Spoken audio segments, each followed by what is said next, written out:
retrouve aujourd'hui dans une nouvelle vidéo YouTube et ça va être mon update lecture du mois de avril. Oui, je sais, on est le 12 mai et je tourne cette vidéo le même jour que l'update lecture du mois de mars. Voilà, je pense que je vais vous les poster à une semaine d'intervalle. Je pense, voilà. Et aussi, je sais que vous n'êtes pas beaucoup à suivre ma chaîne puisque vous êtes que 5, mais s'il vous plaît, si jamais vous tombez sur cette vidéo et que vous avez des idées de vidéos à me donner, est-ce que vous pouvez me les mettre en commentaire parce que bah, c'est vrai qu'à part les updates lecture, je vois pas d'autres vidéos à vous faire quoi. Donc c'est un peu nul, un peu chaud. Mais si jamais vous avez des idées, je sais pas, des idées de tags ou des trucs comme ça, bah s'il vous plaît, dites-moi. Et voilà. Pour cette update lecture du mois d'avril, je vous ai dit dans l'update précédent qu'il y en avait 11. En fait, non, il n'y en a pas 11, il y en a 17. Voilà, je sais pas ce qui s'est passé au mois d'avril. Je comprends pas ce qui s'est passé. Là, par exemple, si on prend en comparaison, on est le 12 mai et j'ai lu que 2 livres au mois de mai pour l'instant. Donc, soit je vais me rattraper par la suite, soit c'est très variable quoi. Ouais, donc bah, je vous propose de pas tergiverser plus longtemps et d'y aller tout de suite, hein, parce que déjà que quand il y en a 7, ça dure une demi-heure, alors là je vous explique pas le bazar. Donc c'est parti, donc j'ai commencé ce mois d'avril en lisant Ashes Falling for the Sky, le tome 2. Donc je ne vais pas vous faire l'affront de vous refaire le résumé de Ashes parce que je pense que vous pouvez très vite, enfin vous pouvez très facilement trouver des vidéos qui parlent de ce bouquin, tellement il est plus connu il est plus connu que n'importe quel livre, et ben, il est très très connu. Je voulais faire une comparaison mais je ne trouve pas de comparaison à faire, donc on va s'abstenir. Donc, qu'est-ce que j'ai pensé de ce tome 2? Et ben moi qui cherchais la chialade durant le tome 1, si jamais vous avez vu ma vidéo précédente, et ben là je l'ai trouvé, hein. Ah bah là j'ai réussi à chialer, hein. Ah bah oui, ah bah là, bah voilà, tu voulais chialer, bah tu chiales maintenant. J'ai envie de te dire, voilà, hein, bah oui. Malheureusement, je l'ai vu venir la fin. J'ai vu venir à la fin, mais c'est pas pour autant que ça m'a pas empêché de pleurer, hein. Ouais, non, vraiment, cette fin... Pourquoi? Pourquoi? Pourquoi? Juste pourquoi? Pourquoi vous avez fait ça? Genre, ils avaient pas assez souffert, les gens? Non? Non, mais vraiment, quoi. Après, quoi vous dire d'autre, quoi? Voilà.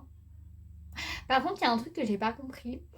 Euh, Il y en a beaucoup dans les updates que j'ai lus et que j'ai vus de ce livre-là qui disaient qu'ils n'aimaient pas la meilleure pote de H, là, je sais plus comment elle s'appelle.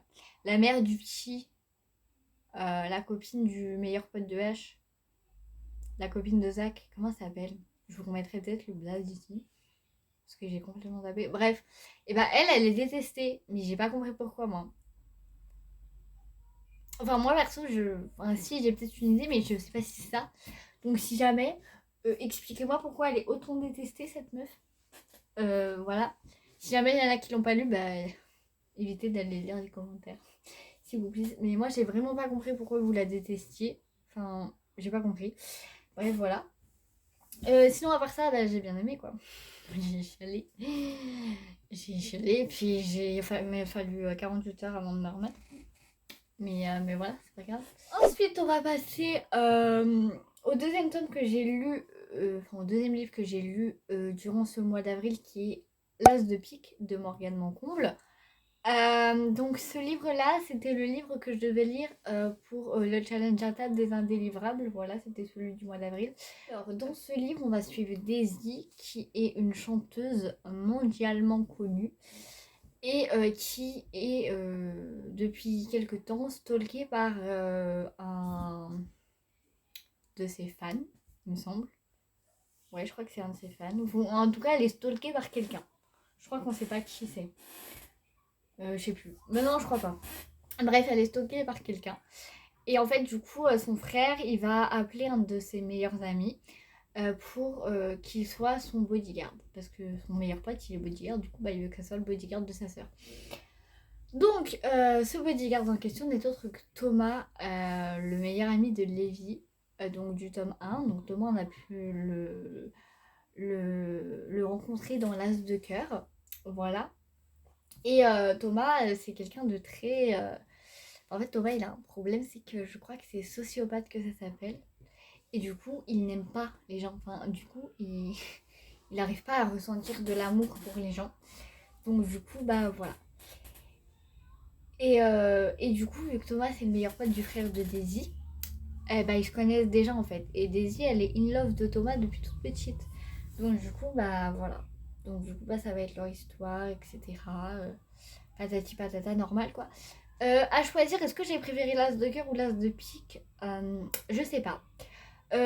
Par contre, néanmoins, le plot twist de l'as de cœur, je ne l'avais pas vu venir. Contrairement à celui de l'as de pique que j'ai vu venir. Je savais qui était la personne qui stalkait Dizzy en fait. J'ai vite compris qui c'était en fait.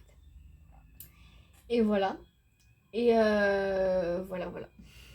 Mais j'ai rien d'autre à dire en fait. Mais en même temps, c'est du Morgan Mancombe, quoi. Ça se lit tout seul.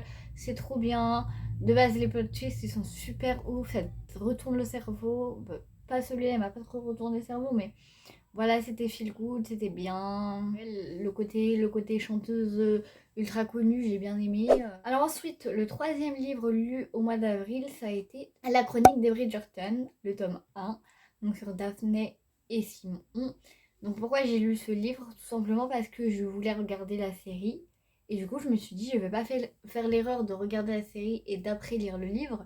Parce que à chaque fois, voilà quoi. Donc j'ai fait ça pour le tome 1. J'ai lu le tome 1 et après j'ai lu la série. Enfin j'ai vu la série. Enfin la saison 1 du moins. Mais j'ai pas fait ça pour le tome 2. Parce que la saison 1, pour ceux qui l'ont vu, elle se termine d'une façon. J'ai fait ah non, je m'en fiche du tome 2. J'y vais, je regarde la saison 2.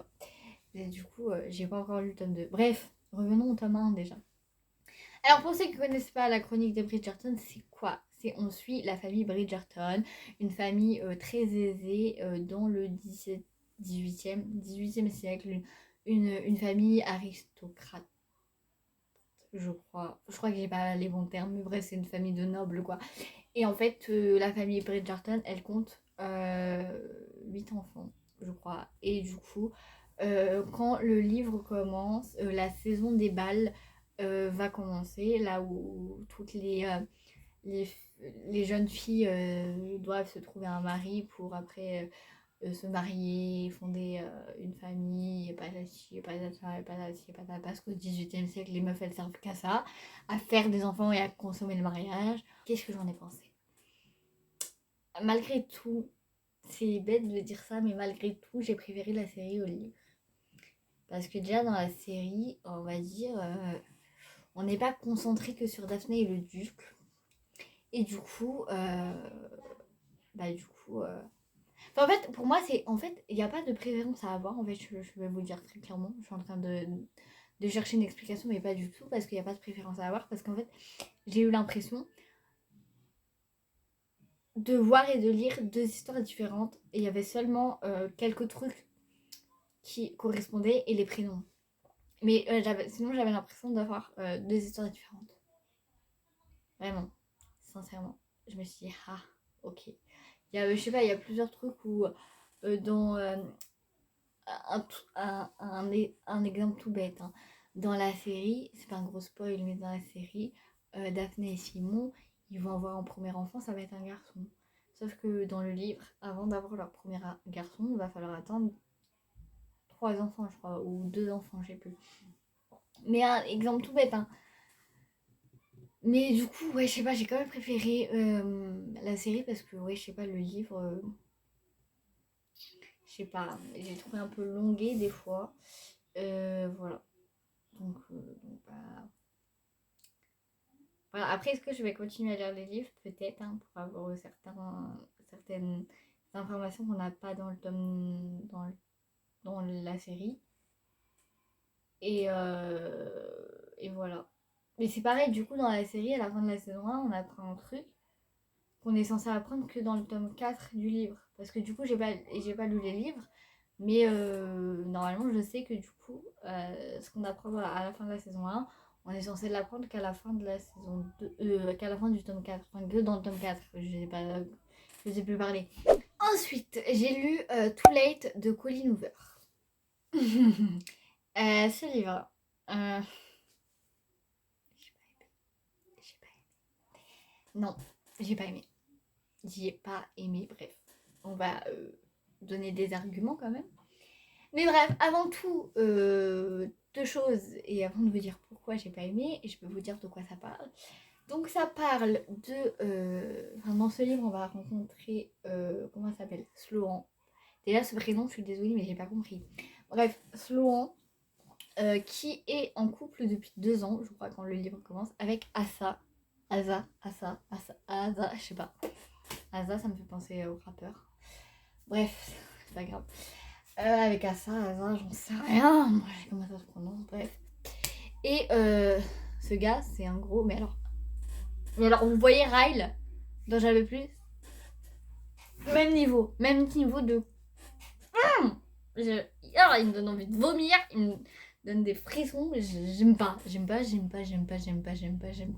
Je pense, si devant moi, j'ai une meuf qui me dit « Ah ça, mon bug boyfriend ever », je la juge, mais fort, mais très fort, et j'appelle ses darons et je leur dis « Allez mettre votre fille dans un hôpital psychiatrique, s'il vous plaît, parce que là, c'est pas possible. » Bref, du coup, déjà, ça va pas trop vous spoiler parce que c'est la première page du livre.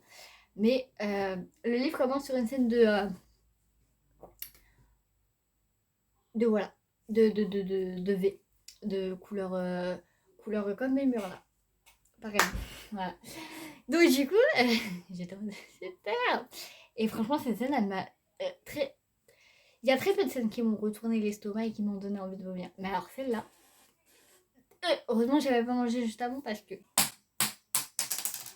Je vais retomber ma bague. Je vais chercher. On reprend. C'est quoi cette bête lecture?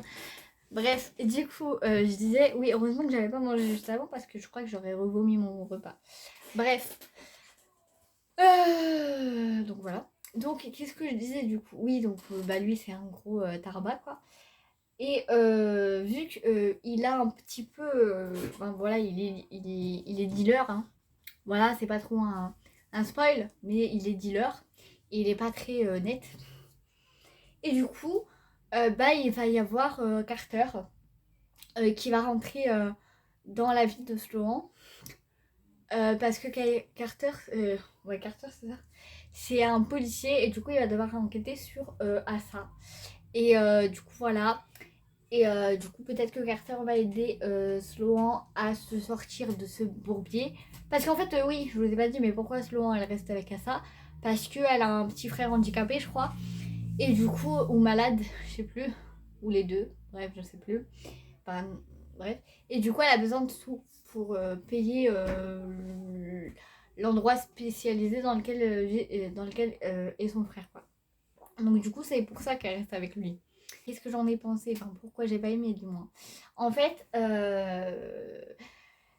le sujet me touche très clairement parce que qui ne serait pas touché par ce genre de relation toxique, même Ardine et Tessa, ils sont moins toxiques, quoi. Donc le sujet me touche, mais comment on veut dire ça sans que ça soit mal perçu? En fait, c'est Sloan qui n'a pas su attiser la compassion chez moi.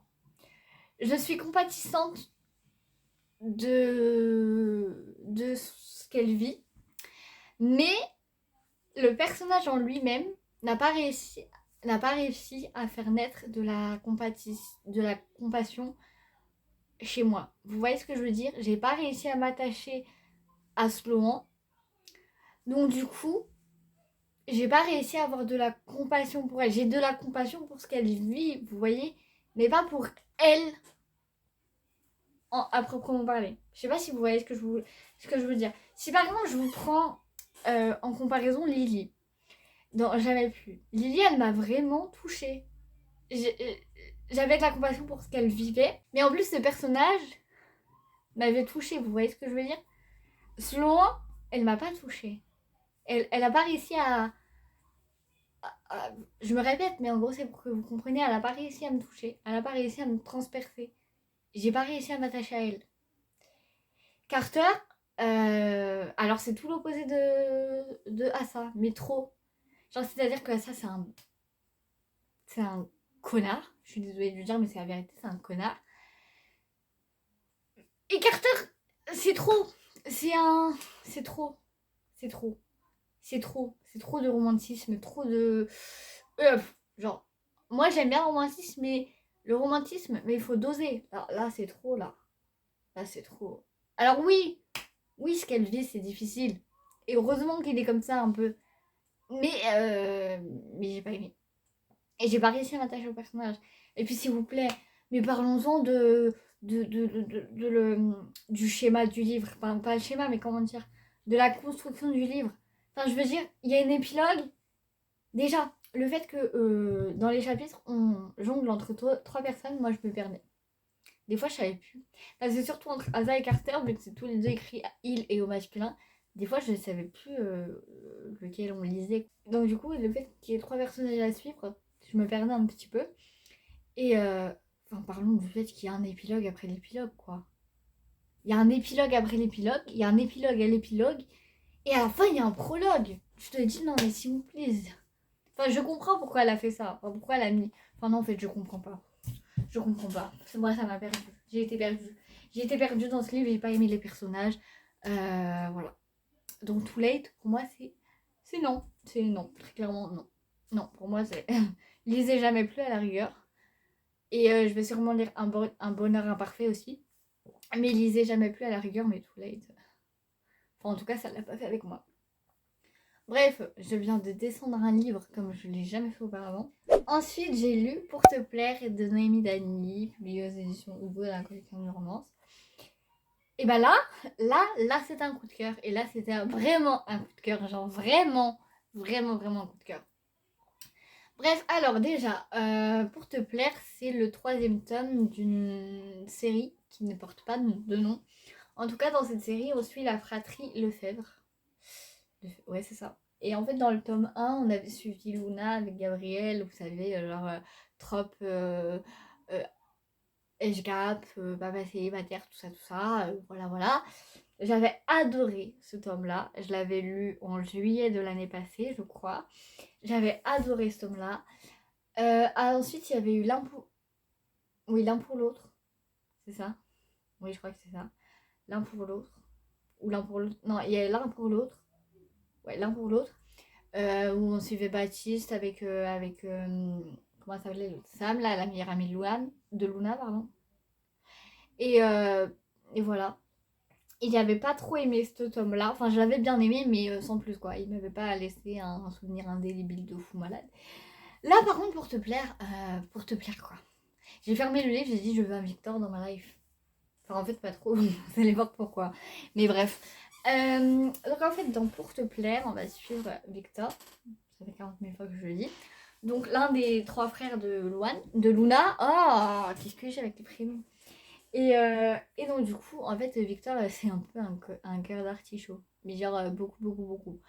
Genre, pour vous donner un exemple, c'est au début du livre, donc pareil, c'est pas du spoil. Il est en couple depuis 3 semaines et il demande à sa copine de l'épouser. Dans un supermarché. Au rayon fruits et légumes. Enfin, je sais plus si c'est fruits ou légumes, mais en tout cas, il le demande de l'épouser au supermarché, quoi, à Carrefour. Du coup, bah, la meuf, elle dit non. Logique, ça fait 3 semaines, ils se connaissent. Logique, elle va pas dire ah bah oui, genre je veux bien t'épouser. Enfin non, genre, on n'est pas, je sais pas où là. Bref, mais il est attachant, hein, Victor. Mais c'est juste que des fois, tu te dis attends. Et je crois que Victor est amoureux de l'amour, très clairement. Donc là-dessus, je me suis reconnue un peu en Victor. Et je me suis également reconnue en Camélia. J'avais pas dit comment ça s'appelait encore. Parce que Camélia, c'est une stressée de la life. Genre, à côté, dans le dictionnaire, à côté du mot stressé, vous avez le prénom de Camélia. Et vous avez le mien, du coup. Mais c'est pour ça que je me suis reconnue en elle. Mais voilà. Et en fait, comment ils vont se rencontrer? En fait, Camélia, elle est... Non, elle est pas wedding pour être planeuse. Elle fait les robes de mariée. Enfin, voilà. Elle, elle fait la confection des robes de mariée. Et du coup, elle a un rendez-vous sur Paname un jour pour une robe de mariée, voilà. Et en fait, elle va prendre le train et Victor, il prend ce même train-là pour aller voir son frère. Et du coup, ils vont se retrouver côte à côte dans le train. Et en fait, Camélia, elle va se mettre à stresser parce que le train il va tomber en panne et du coup elle va avoir peur d'être en retard et tout, donc elle va se mettre à faire une crise d'angoisse. Et du coup, Victor va l'aider. Et en fait, malheureusement, il va lui mentir lors de cette première rencontre. Il va lui faire croire que c'est un... Comment on appelle ça? Un espèce je sais pas comment on appelle ça là, de conseiller... de conseiller... de conseiller de vie là, enfin un truc comme ça, vous voyez. Alors qu'en fait, il est cardiologue, donc bon, c'est pas tout à fait la même chose. Et en fait, du coup, en lui faisant croire ça, et ben, vu qu'en plus ils habitent tous les deux au même endroit, c'est pas Lyon. Lyon, c'est Baptiste. Lui, c'est quoi? Nice? Nice? Je crois que c'est Nice. Je sais plus. Ou Lyon. Bref, je sais plus. Ils habitent tous les deux dans la même ville. Et du coup, Camilla, elle va reprendre contact avec Victor pour qu'il l'aide. Elle va dire oui pour les cours de coaching de vie là. Mais Victor, c'est pas son métier. Donc du coup, bah voilà quoi. Donc du coup, il va y avoir ce secret entre eux. Puis voilà, mais en vrai, ce livre, c'était une romance, mais douce, mais tellement douce. C'est le genre de romance que quand t'as fini de lire, t'es presque en mode, mais pourquoi j'ai pas ça, moi, dans la vraie vie, en fait? Pourquoi on tombe pas sur des mecs comme ça dans la vraie vie? Et puis après, tu réfléchis, tu te dis, bah oui, mais ça existe pas, c'est bien pour ça que c'est dans les romances, en fait. Et du coup, voilà, mais vraiment un coup de cœur, ce livre. Je suis tellement pressée que le quatrième et dernier tome sortent sur du coup Robin, je crois que c'est le dernier frère. Mais je suis tellement pressée, quoi. Ensuite, après, pour te plaire, du coup, j'ai lu Cooper Training, le tome 1. Après Cooper Training, le tome 2 et tout. Donc j'ai lu tous les Cooper Training dans l'ordre. Donc du coup, je vais vous faire un avis global sur la série. Et après, un petit avis sur chaque tome, mais vraiment, ça va passer vite. Donc, Cooper Training, c'est quoi déjà? C'est une... comment on appelle ça? Une ligne de salle de sport. C'est pas ça qu'on dit. Une filiale de salle de sport, c'est ça. Qui a été créée par trois frères. Donc, Julian, Calvin et Harry. Donc voilà, donc c'est des coachs sportifs et tout ça et tout ça et tout ça. Donc voilà, déjà c'est ça de base. Et donc du coup dans le tome 1, on va suivre Julian. Et Julian qui est, on va dire, très... Julian des trois, c'est celui qui est le plus sportif. Ils sont tous les trois sportifs, mais Julian, il est vraiment à fond, genre en mode... il prend des protéines et tout, enfin genre vraiment sport à don, quoi, c'est sa life. Et à côté de ça, on va suivre... comment elle s'appelle? Amy. Voilà, Amy en fait, elle vient de se faire larguer, je crois. Non, pas du tout. C'est pas ça. Amy vient de se faire licencier. Amy est une avocate de base et elle vient de se faire licencier parce que... en fait, il y a eu... il s'est passé un truc dans son ancien travail. La madame, elle a ouvert sa bouche, ce qui est normal, mais ça n'a pas plu aux gens. Donc du coup, ils ont fait, tu prends tes valises et tu te barres. Donc du coup, voilà, donc Amy, elle vit avec sa sœur. À un moment donné, sa sœur, elle dit, c'est bon, je t'ai trouvé un travail, je te donne l'adresse et tu y vas, t'inquiète, et tout. Et donc Amy, elle fait confiance à sa sœur et elle va sur le lieu de travail et là, elle se rend compte que en fait, c'est une salle de sport. Et genre, elle se dit, mais pourquoi? Elle m'a dit de venir à une salle de sport. Enfin, moi, je suis avocate, genre. Enfin, c'est pas condescendant, mais enfin, c'est en même temps, sur le coup, elle se dit, je suis avocate et tu me dis que mon entretien d'embauche, il est dans une salle de sport. En plus, vu qu'elle s'attendait à un entretien d'embauche pour un cabinet d'avocat ou pour quelque chose de... Enfin, je dénigre pas le métier de secrétaire, hein, mais du coup, Amy s'attendait à quelque chose on va dire... enfin, non, c'est pas le métier de secrétaire que je dénigre en disant ça. On va dire que, du coup, vu qu'Amy, elle s'attendait à aller dans une boîte, on va dire, normale, dans le sens où, du coup, elle s'est bien habillée. Vous voyez, petit tailleur, petit blazer, petite... Enfin, tu as capté, quoi. Et là, elle se voit aller dans une salle de sport. Elle se dit, mais j'aurais pu mettre mon jogging, ça aurait été pareil. Et du coup, justement, quand elle rentre et qu'elle se présente à Julian. Il la regarde de haut en bas en mode mais qu'est-ce que tu viens de faire dans cette tenue dans une salle de sport, madame, en fait. Et donc au début il veut pas la prendre. En fait il apprend de. Enfin ouais, il apprend de haut. Mais lui il se dit mais pour qui elle se prend? Genre vous voyez ce que je veux dire? Et donc du coup, sauf qu'Amy elle a du caractère, la go, et elle va répondre au téléphone pendant que Julian il s'est barré. Elle a dit ah ouais tu veux pas me prendre, bah tu vas voir, tu vas avoir besoin de moi. Parce que Amy elle a besoin de travailler. Donc avocate ou pas avocate, elle s'en fiche. Elle veut juste gagner de la moula là. Elle se fiche un peu du travail en soi. Tant qu'elle travaille, c'est le principal. Donc du coup elle appelle, elle répond au téléphone plutôt. Et, euh, et voilà, et après Julian du coup il veut pas la prendre quand même. Et puis il va finir par la prendre.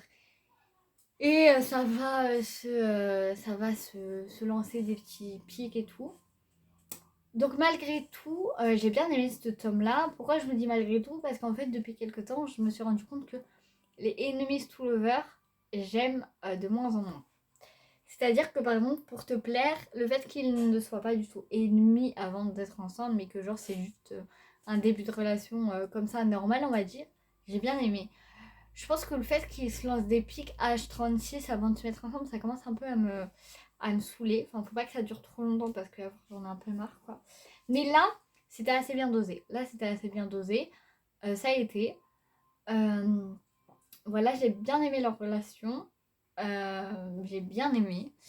Ouais, j'ai bien aimé leur joute verbale et tout. Parce qu'en fait, surtout entre eux, ils se font des petits paris et tout. Donc c'était amusant à voir. Il y a aussi un truc qui m'a chiffonné au début. Quand j'ai commencé à lire, c'est que malgré que les tomes portent le prénom des garçons, on ne suit, dans les 3 tomes, on ne suit que les tomes des 3 filles. Qu'est-ce que je raconte? Et je parle plus trop bien le français. On ne suit que le point de vue des 3 filles. Et du coup, et ben, sur le coup, je me suis dit, ah, mais enfin, le point de vue du mec, il me manque, quoi, entre guillemets. Et en fait, après, je sais plus dans quelle vidéo j'ai vu ça. Et en fait, la fille, elle disait qu'elle avait demandé à Maloria pourquoi elle avait fait ça. Et Maloria avait dit, mais quand on vit une histoire d'amour en soi, on a seulement notre point de vue à nous. On ne sait pas ce que la personne, elle pense. En fait, après, je me suis dit, ah ouais, c'est vrai. C'est vrai. C'est vrai. Donc, en fait, après, par la suite, ça m'a plus trop dérangé d'avoir que le point de vue de la fille. Ensuite, du coup, après ça, j'ai lu Cooper Training, le tome 2, dans lequel on va suivre Calvin, du coup, le deuxième frère Cooper et la sœur de Amy. Voilà, il va y avoir une petite histoire entre eux. Et on va dire que Calvin, désolée, je sais pas pourquoi je dis Calvin, et Erin ont davantage de points communs qu'ils ne le croient au premier abord.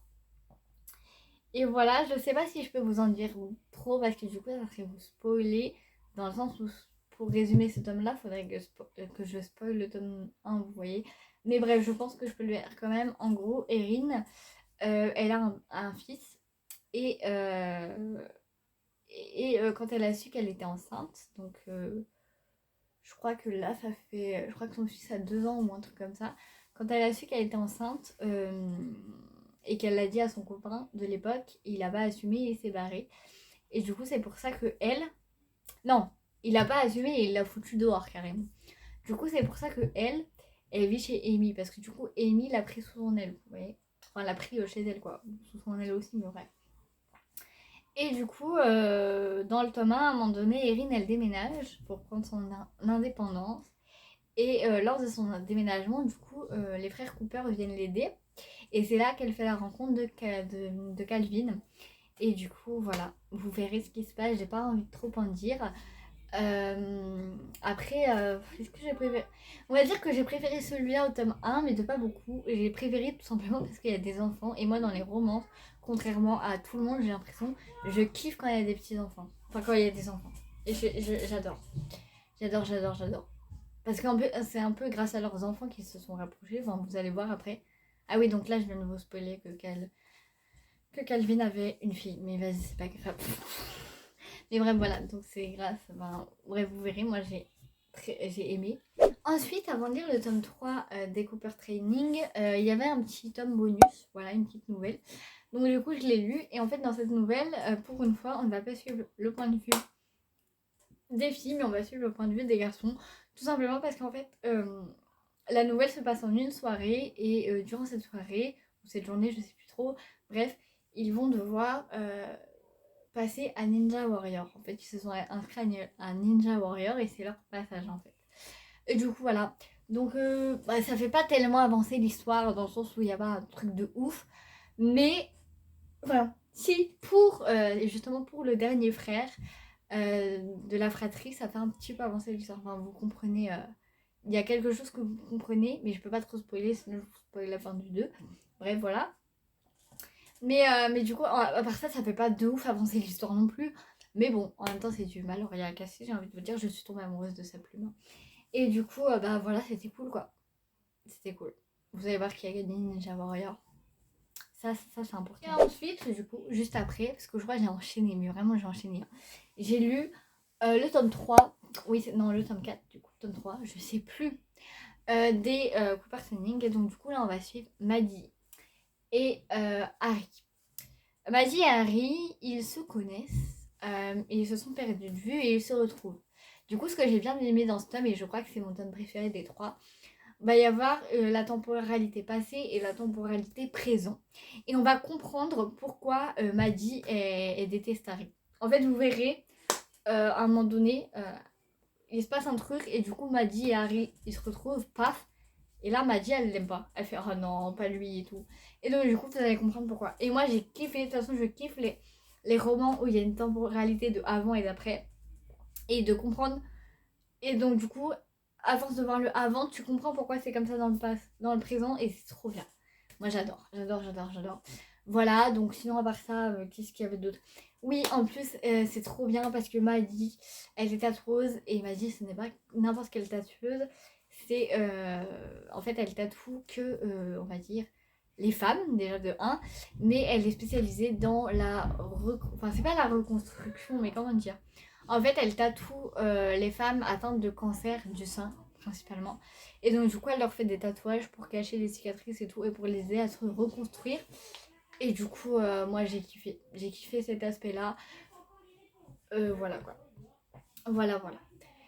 Et du coup, ensuite, j'ai lu, après ça, le tome 2 des Bodyguards. Et oui, j'avais enfin envie de terminer ce livre, enfin, cette saga.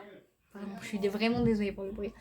J'avais envie de terminer cette saga et du coup j'ai lu le tome 2. Dans le tome 2, on va suivre Bruce et Eva. En fait, à la fin du tome 1, il se passe un truc. Et déjà c'est en mode what? Je sais même pas comment j'ai fait pour attendre entre le tome 1 et le tome 2 autant de temps. Et en fait, il va se passer un truc et ce qui est bien, c'est que quand tu commences le tome 2, bah en fait, il n'y a pas genre en mode... on va dire que ça suit pas. Enfin, comment vous dire? En fait, il se passe un truc et quand tu commences le tome 2, c'est quelques minutes avant la fin du tome 1 et du coup tu vois vous avez compris. Bref, vu que c'est que le début, je peux vous dire ce qui se passe. En gros, donc déjà, est-ce que je suis obligée de faire le résumé de Bodyguard? Enfin, je veux dire, le résumé est dans le livre. Enfin, le résumé est dans le titre. Bref, du coup là on va suivre Cruz, voilà. Et donc il est bodyguard et tout comme c'est. Enfin, je pense pas que j'ai besoin de faire le résumé. Et du coup, si jamais, demandez en commentaire, je vous ferai le résumé par écrit. Et du coup, là on va suivre Cruz et en fait, un jour, enfin ouais une après-midi, il va se balader dans les rues de la ville, là je sais plus où c'est, et il va tomber sur une meuf qui se fait agresser. Et lui, en tant que bodyguard, genre pour conscience professionnelle, il va aller vouloir la sauver et tout. Sauf que lui, je crois qu'il n'est pas armé. Et le gars qui emmerde la meuf, il a un couteau. Donc du coup, Cruz, il se fait poignarder. Paf, bim. Et en fait, la meuf, elle appelle les secours. Et au moment où les secours, ils lui disent, bah vous vous appelez comment? La meuf, elle raccroche. Et elle se barre. Bah madame, alors elle a donné l'adresse et tout, hein. Ça c'est cool. Mais au moment où elle demande, où la police, elle demande son nom, elle raccroche, elle se barre. Et elle laisse Cruz comme ça, là, se vider de son sang, là. Donc du coup, voilà. Bon, au final, Cruz, il s'en sort. Et voilà, il est de nouveau vivant, papa. Et en fait, bon, il doit passer, je crois, 2 mois de convalescence. Donc, du coup, peu cher, il peut plus travailler et tout. Donc, voilà. Et après, il retombe, en fait. En fait, il se demande c'est qui la meuf qui l'a laissé en plan, vous voyez. Je suis désolée, je perds le fil. Mais c'est pas grave. Donc il se demande c'est qui la meuf qui l'a laissé en plan. Et du coup, bah, il a pas de nom, il a rien. Sauf qu'un jour, il va tomber. Enfin, il va pas tomber sur elle, mais bref, Eva, donc la meuf en question, elle est mannequin. Ce que Kroos, il le sait pas. Et en fait, un jour, il va se balader dans la ville là, avec les nonnes, je crois. Et il va reconnaître Eva sur un panneau publicitaire. Et il va dire ah, bah voilà pourquoi son visage, il me disait quelque chose et tout. Donc, du coup, il voit que c'est elle. Bref, donc du coup, il sait comment. Bah, il sait que c'est elle tout. Et non, elle est pas mannequin. Qu'est-ce que je raconte? Si, elle est mannequin. Et en plus de ça, donc après avoir compris que c'était elle, quelques temps après, on sonne chez lui, genre en mode ding dong. C'est Eva. Non, c'est pas chez lui, c'est à l'institut, mais bref, on s'en fout. On sonne, genre en mode ding dong et tout. Et là, c'est Eva. Et la meuf, elle ose lui demander frère, est-ce que tu peux me protéger s'il te plaît? Est-ce que tu peux devenir mon bodyguard s'il te plaît? Je te paye 1 million s'il le faut. C'est pas l'argent mon problème, mais je veux que toi tu sois mon bodyguard. Alors, Cruz au début il va te dire mais non, enfin, quand même madame vous m'avez presque abandonné alors que j'étais en train de mourir. Les nonnes, je crois que les nonnes il a failli la tabasser carrément genre. Et, et en fait après on va comprendre pourquoi Eve elle a besoin d'un bodyguard. Parce que déjà Eve, genre du coup elle est ultra connue comme je vous dis. Et du coup les paparazzis H24 quoi. H24 les paparazzis, H24 les paparazzis. Et donc bah au final, Gross il va accepter. Et voilà, il va débuter une petite romance. Une belle romance. J'ai bien aimé le tome 2. J'ai trop aimé le tome 2. J'ai trop aimé le tome 2. Eva et Cruz, c'est un de mes couples préférés. Si ce n'est, je crois, mon couple préféré. Je sais pas. Mais en tout cas, j'ai trop aimé leur alchimie. Voilà, j'ai trop aimé, trop aimé, trop aimé, trop aimé, trop aimé. Je sais pas trop quoi dire, mais j'ai trop aimé quoi. De toute façon, Bodyguard, la saga entière est donc. Ensuite, je vais vous faire le résumé du tome 3, du coup, que j'ai lu juste après. Oui. Donc, dans le tome 3, on suit Sawyer. Donc, le troisième triplé. Et Sawyer, c'est celui qui est le plus sombre et le plus mystérieux des trois dans les 2 tomes précédents. Parce qu'en fait, il s'est passé quelque chose 3 ans auparavant, je sais plus, qui fait que depuis, il est refermé sur lui-même et il est triste, il est surtout en colère contre lui-même et du coup, cette colère, bah, il n'arrive pas à la faire ressortir. En fait, ça le ronge et du coup, il est refermé sur lui-même, quoi. Et en fait, ce qui va se passer, c'est que, on va dire que il va se passer quelque chose qui va faire que Sawyer va être obligé de retrouver et de re-rentrer en contact avec Scarlett, qui est son premier amour et qui l'a quitté de façon très brutale. Je n'ai jamais vu ça. Et Sawyer n'a jamais su pourquoi, n'a jamais su où elle est partie, n'a jamais su ce qu'elle était devenue en fait. Il a même cru qu'elle était décapitée, la go. Et j'abuse, frère. Et du coup, bah, Scarlett, elle va revenir comme ça dans sa vie. Et lui, il va être mais genre, toi, tu reviens et tu penses pas au mal que tu m'as fait, quoi. Et en fait, après, on va apprendre pourquoi Scarlett est partie, comme ça, sans donner de nouvelles, sans préambule ni rien. Et voilà. Alors, je comprends pas parce que les gens disent qu'ils n'aiment pas ce roman, ce tome-là. Des 3, c'est ceux qui préfèrent le moins. Moi, des 3, c'est pas celui que je préfère le moins. En fait, je saurais pas les classer. Mais je l'ai bien aimé. Franchement, j'ai fermé le livre et j'étais en mode, mais pourquoi les gens ne l'aiment pas? Parce que moi, ça a été en fait. Après, je ne sais pas quoi vous dire parce que bah, vu que j'ai pas de préférence, etc. Après là, ouais, vraiment, ouais, j'ai bien aimé quoi. Un argumentateur. Hein. Ensuite, juste avant de lire le tome 4 de Bodyguard, j'ai lu Après la tempête. En fait, depuis le début, je vous dis pas, mais c'est Laura Espoir dans voilà, mais après le tome 4, j'ai lu Après la tempête. Enfin, avant le tome 4, j'ai lu Après la tempête. Pourquoi? Parce que dans le tome 4, on a des apparitions, on a une apparition et des apparitions des personnages d'Après la tempête. Donc du coup, je voulais lire Après la tempête pour comprendre. Bon, spoiler alerte, j'aurais pas lu Après la tempête, je m'en serais sortie quand même. Bref, c'est pas grave. Donc dans Après la tempête, on va suivre Ella, qui en fait est en couple avec un mec, je sais plus comment il s'appelle. Et ce mec-là est policier. Et un jour, alors que tout va bien dans leur couple, genre ils sont amoureux et tout, ils ont prévu d'aller à Paname en plus et tout, bah son mec il se fait descendre devant le commissariat dans lequel il travaille. Et vu qu'au moment où il se fait descendre, son mec était en train de travailler sur une enquête, enfin il était en train d'enquêter sur un groupe de braqueurs qui s'appelle les Seven. Et là, elle est persuadée que c'est un des Seven qui l'a descendu parce que son mec était en train de deviner, enfin en fait était en train de résoudre l'enquête en fait, elle était très proche de les arrêter, etc. Donc et là, elle est persuadée que c'est un des Seven qui l'a tué quoi. Et du coup, pour les faire payer, elle va décider de se faire passer pour une braqueuse, enfin pour une meuf ayant besoin d'argent et prête à tout pour en gagner. Et donc du coup, elle va rentrer dans les Seven.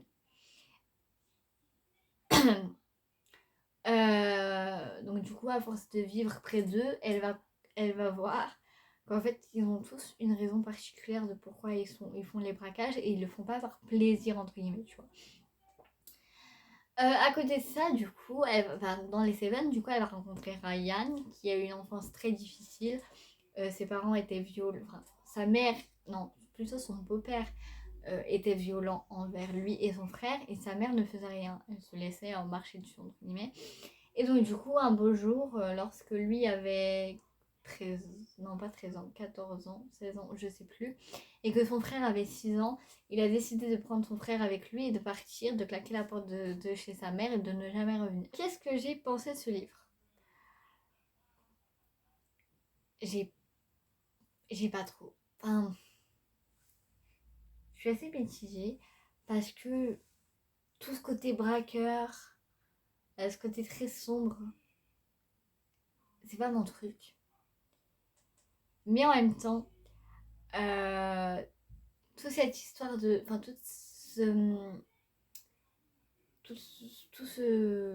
cette histoire de deuil et ce chemin de deuil à faire que Ella elle a besoin de faire de par son copain qui est décédé.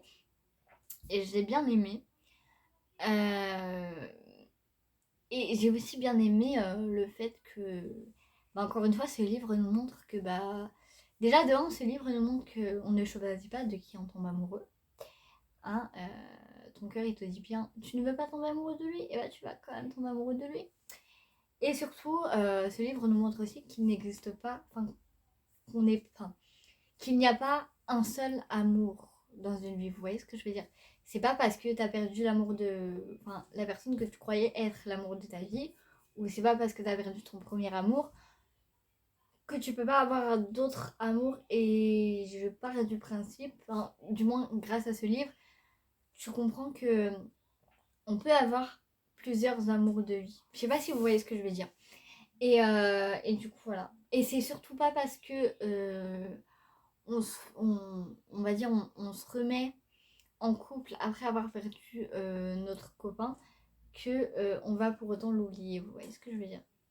C'est pas parce qu'on décide de refaire notre vie après la mort de quelqu'un et qu'on reste pas dans le chagrin entre guillemets qu'on va l'oublier. Et ça, je trouve que c'est une belle leçon de vie.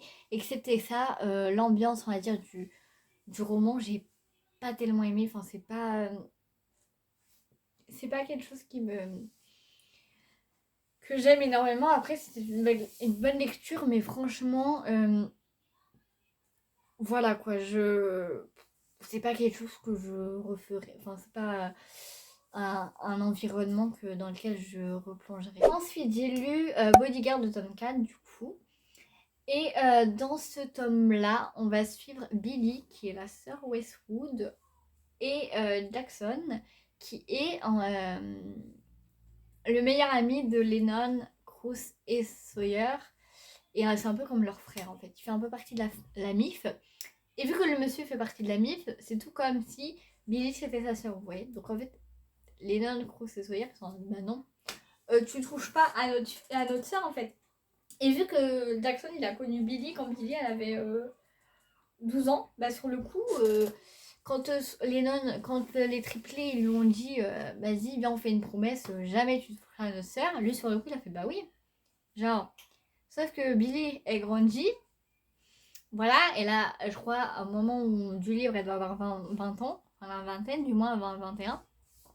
Du coup, bah là, le petit Jackson, là, il se rend compte qu'en fait, Billy, bah, c'est devenu une belle jeune femme, tu vois, et en fait, bah, il est un peu attiré par elle, quoi. Et donc, du coup, il se mord les doigts parce qu'il se dit, bah, j'ai quand même fait une promesse à mes meilleurs potes et je peux pas trahir cette promesse, quoi. Donc, du coup, voilà, Billy, Billy, elle aussi, on voit qu'elle est attirée par Jackson. Moi, personnellement, je l'ai vu dès le premier tome. Dès le premier tome, quand j'ai vu les interactions entre Billy et Jackson, je me suis dit, ça va être le couple d'un tome. Je savais pas lequel encore. Enfin, si, du coup, vu que je savais que Jackson, c'était le tome 5. Qu'est-ce que j'ai pensé de ce tome-là? J'ai bien aimé leur relation. Bah voilà, c'est tout. Hein, allez. Non, je rigole. J'ai bien aimé leur relation. Après, le fait qu'ils devaient se cacher et tout, il y en a qui vont aimer ça. Moi, j'avais trop peur de la réaction des triplés. Du coup, j'étais en mode, non, non, non, mais dis-le, parce que j'étais pas bien en fait. Moi, le fait qu'ils devaient cacher leur histoire, j'étais stressée et tout, j'étais pas bien et tout.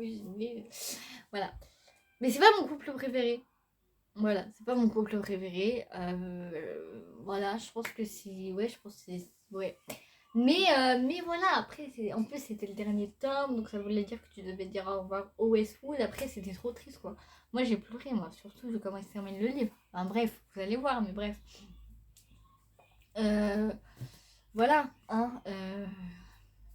Qu'est-ce que je peux dire d'autre, en fait? Je sais pas. Mais je sais pas.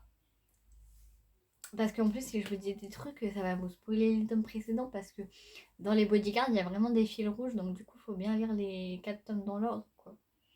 Donc, je peux trop rien vous dire parce que sinon, ça risque de vous spoiler. Ensuite, après avoir fini les bodyguards, j'ai lu d'une traite une nouvelle saga. Et c'est Les Dieux du Campus. Donc, les Dieux du Campus, pardon, j'oublie à chaque fois de dire qui l'auteur, qui n'a. Donc, de Phoenix B. Asher et de H.V. Stier, je crois que c'est ça. Donc, toujours aux éditions Hugo dans la collection du romance, les 4 tomes. Donc, dans le premier tome, on va suivre Lander, qui est le quarterback de l'équipe de foot de l'université. Et Nyx, qui est la meilleure pote de la copine d'un des potes de Lander. Je sais pas si vous voyez ce que je veux dire. Bref, ça c'est pas trop important. Néanmoins, comment ils vont se rencontrer? Et bien tout simplement, en fait, la colloque des garçons, donc Lander, Sander, Dante et Eknox, ils font une teuf dans leur maison. Et Nick s'est invité, du coup, vu que c'est la meilleure pote d'un des potes des garçons, ouais. Enfin, la meuf d'un des potes, enfin bref. C'est tout le groupe et tout. Bref. Et donc, du coup, elle a invité. Et la go, elle boit. Sauf que elle boit beaucoup. Et du coup, après, quand elle monte pour aller aux toilettes, et ben en fait, Lander qui était dans sa chambre sort. Et Nyx, elle va lui vomir dessus. Belle entrée en matière, hein. Lander, il est en mode, mais même pas s'excuse en plus, celle-là. Parce que Lander, c'est moi, je, tu vois. Et sauf que Nyx, elle s'en fout. Que ce soit Lander McNeil, elle s'en balèque. Que ce soit le quarterback de l'équipe de foot. Et elle a dit, mais frère, tu. À deux doigts de lui dire, frère, tu fais caca comme tout le monde. Hein. Je vous jure. Elle s'en fiche. Et même sa meilleure pote, elle est en mode, mais arrête de parler comme ça à Lander et tout. Enfin, tu sais pas qui c'est. Elle est en mode, mais je m'en fiche en fait. Genre, c'est. Enfin, genre, il est comme tout le monde, quoi. Et donc du coup, bah, ils vont, à force de traîner ensemble malgré tout, parce qu'ils font partie du même groupe, même si au début ils peuvent pas se saquer, bah, ils vont apprendre à se connaître, et nanani, et nanana, et après Lander il va s'ouvrir à Nyx, Nyx va s'ouvrir à Lander, et du coup voilà, ça va faire une petite romance trop mignonne. Moi j'ai trop kiffé, ça m'a fait trop rire. Franchement, j'adore ce genre de saga là où tu suis plusieurs potes. Franchement, il y a où il y a cet esprit de bande et tout. Enfin, moi je kiffe, franchement je kiffe, je kiffe, je kiffe, je kiffe. Genre tout ce qui est Campus Driver, du coup dans la même veine, Off Campus, vraiment j'adore. Ensuite, dans le tome 2, on va suivre non, Sander. Cette romance était pas. Enfin, ce tome était particulier pour moi, tout simplement parce que c'était ma première romance MM.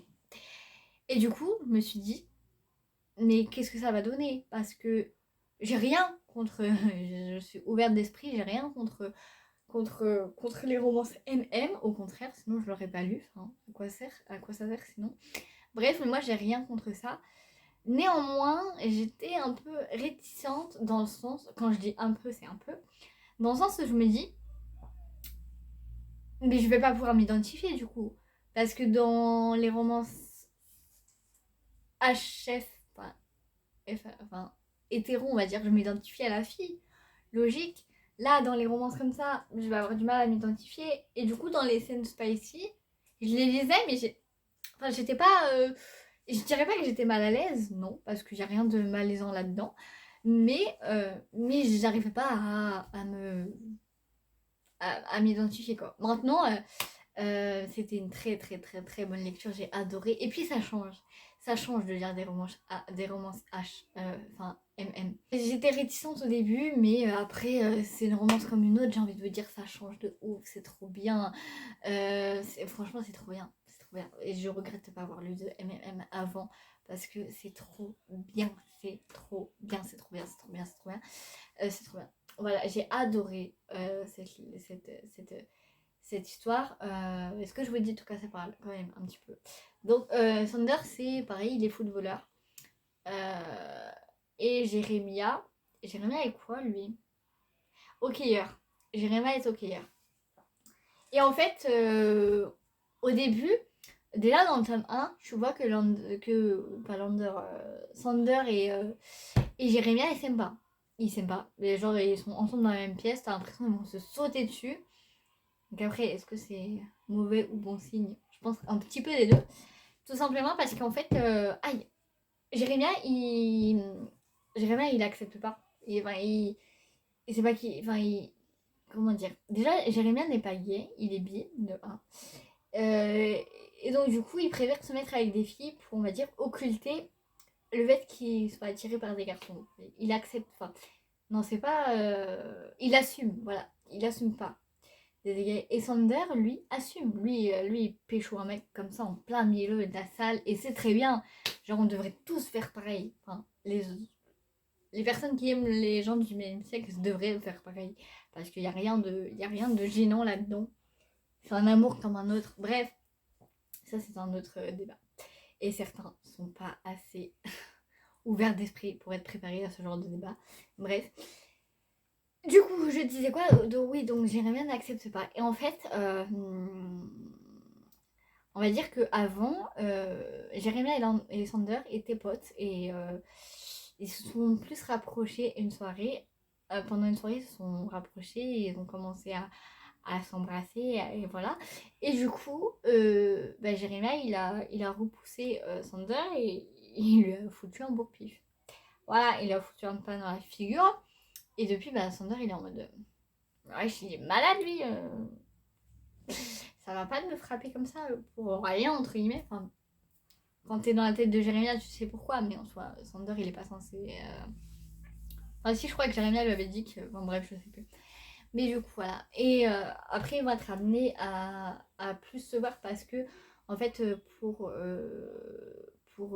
valider leur diplôme, je crois, ils doivent tous faire des travaux pratiques dans une association, enfin, dans des associations et tout. Et Jérémia va être amené à faire son travail dans l'association qu'a créé pardon, Sander. Et du coup voilà, je viens de voir que la vidéo a dépassé les 1 heure. Il va y avoir du montage, heureusement. Ensuite, le tome 3, c'est sur Dante. Et la meuf, elle s'appelait Blake. Dante, il est pom-pom girl. Alors, c'était très... Bah, c'était... Non, en fait, j'ai rigolé, mais il n'y a rien de drôle. C'est très bien. C'est très bien, ça change en plus. Et Blake, elle c'est MMA. Donc, c'est assez drôle parce que, j'allais dire en temps normal, il n'y a pas de normalité, on s'entend. Mais du coup, on a un peu plus tendance à croire que Blake aurait fait du cheerleading et Dante de la MMA, vous voyez. Et donc, du coup, ah oui, comment ils vont être amenés à se rencontrer? Bah, très clairement, Dante, il va. Non, c'est. Non, je crois que c'est Dante. Dante va rentrer dans Blake à la cantine. Voilà. Moi, perso, ça m'est jamais arrivé ce genre de choses. D'ailleurs, il faudrait arrêter de faire en sorte que les protagonistes ils se rencontrent comme ça parce que les gens après vont croire que ça se passe dans la vraie vie alors que ça, dans la vraie vie, ça n'arrive jamais. Jamais.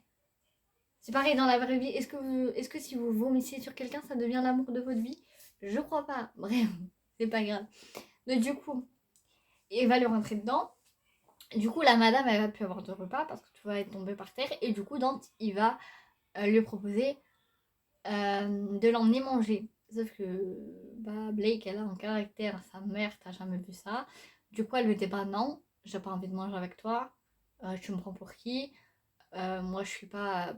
Puis Dante, il est connu dans le campus. Donc, genre en mode, moi, je suis pas une de tes groupies, quoi. Elle va le sortir. Mais lui, il voulait simplement une gentille, quoi. Du coup, bah, par la suite, il va quand même réussir à lui offrir le repas qu'il lui doit. Et voilà. Et donc, du coup, voilà, va commencer. Voilà, ils vont commencer à se voir et tout. Et, et au début, en fait, ce que j'ai bien aimé dans cette romance-là, c'est que au début, ils vont purement être amis. Genre, vraiment, ça va être que de l'amitié. Genre, et puis après, l'amitié va se transformer en amour. Et j'aime bien ce genre de schéma. Parce que c'est bien. Voilà, j'ai pas d'argument, c'est fou. Non, mais j'aime bien. Puis en plus, au-delà de ça, il y a Dante qui a des problèmes. Enfin, d'ailleurs, Sander aussi on a. Mais j'ai oublié d'en parler, mais Sander aussi on a, vous verrez. Et Dante aussi a des problèmes, a un passé très, très dur. Et du coup bah, Blake, Blake va être là pour lui à un moment assez crucial de sa life. Et, et voilà. C'est tout ce que. Vraiment, j'ai pas du tout d'argument. Mais oui, j'ai bien aimé le fait qu'ils soient amis. Ils soient pas mal amis avant d'être plus que ça. Ensuite, le 4e tome et dernier livre de cette update. Alléluia. Dans cette histoire, on va suivre Knox, qui est footballeur aussi, je crois. Ouais, il y a que Dante qui est cheerleader là-dedans. Et ah bah non. Et du coup, et Pierce qui est cheerleader, du coup. Et en fait, Knox, il est un peu comme Jérémia. Donc oui, donc là aussi, c'est une romance MM. En fait, ça fait MF, MM, MF, MM. Et du coup, donc là aussi, c'est une romance MM. Et du coup, Knox, enfin, non, et plus, bon, un peu comme Jérémia. C'est-à-dire qu'il est gay, mais que même ses potes ne le savent pas. Voilà, il n'a pas voulu dire qu'il était gay. Mais pour autant, il ne sort pas avec des filles. On va dire pour cacher son homosexualité. Vous voyez ce que je veux dire? Lui, juste, genre, voilà. Il assume pas trop qu'il est gay, mais en même temps, il va pas aller se cacher en se mettant en couple avec une fille, vous voyez.